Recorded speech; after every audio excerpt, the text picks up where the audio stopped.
Welcome to the Learning Pines YouTube. We hope this video helps. You begin by confirming the drive letter and device in disk management so you target the right volume. You must back up critical files to an external drive or cloud to avoid data loss, even if access seems restorable.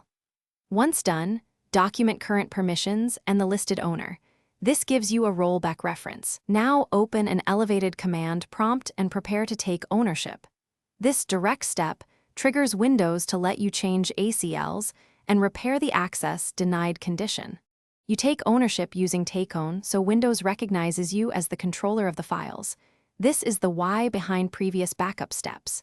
Then, run iCackles to grant yourself full control and to propagate changes down the folder tree, which actually clears the access denied flags. Make sure to run both commands as administrator, otherwise they silently fail. Once the ACLs reset, check a few files to verify you can open them, and do a quick integrity scan to confirm nothing else is blocking access. You finish by restoring the original owner entry if you recorded it earlier, or by creating a defined admin owner to maintain security. This prevents unintended elevated access.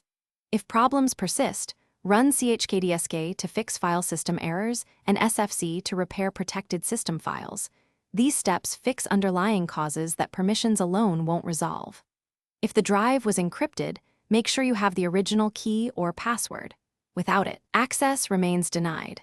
If you still hit a wall, reboot and reattempt.